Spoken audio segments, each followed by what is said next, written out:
Who can tell me an animal that sleeps underground? Having Aboriginal people in school classrooms leading curriculum, engaging with students is absolutely essential to having a well-rounded education.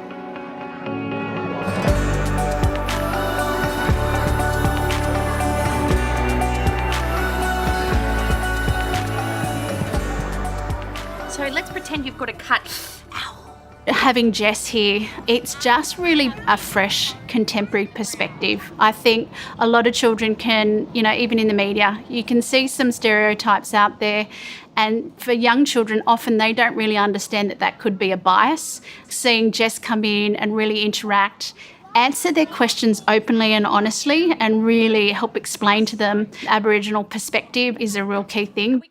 They are teaching things to do with Aboriginal history, Aboriginal culture on a daily basis, but I'm coming in and helping reiterate what they're already teaching as somebody that actually knows the culture firsthand. I think the hands-on approach is really what resonates with them, and then continually asking questions, even days after she's left, and we jot them down and then we revisit them and help build that understanding. So Emily is your panyapi, okay? Who's got an older brother? All right, what's your older brother's name? Jake? Jake's going to be your yunga. Having Jack work with me in the classroom is just absolutely wonderful because I'm learning still. The children are learning, the children see me learning and asking questions about Kaurna culture that I don't know the answers to, and for them to ask questions as well. So what we're talking about today is how very important it is to look after our land and our country.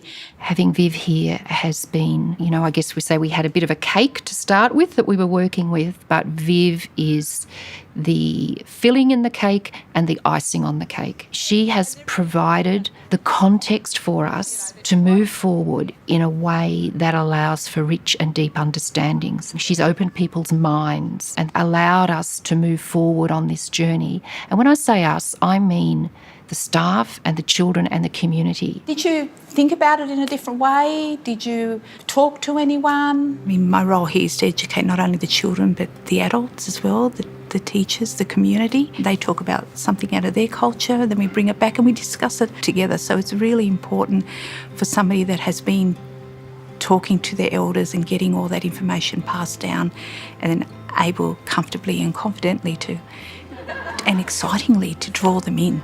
And he went down to the river and washed his face and went looking for his breakfast when something happened. Hey, you fella! He looked up and there was a man with wild hair. And What better way to be able to tell a story than somebody whose life it's part of every day and who would have got passed down these stories from their elders. So in terms of being an Irish teacher, I don't think I ever felt fully able to tell these stories as well as a person with that history. More than anything, I hope that the children who have spent time with me leave with a greater sense of the diversity of what it means to be Aboriginal, and that it's not just what they see in the news, which is at times overwhelmingly negative. I hope that understanding that Aboriginal identities are hugely diverse carries through to their understandings of any people that they come across.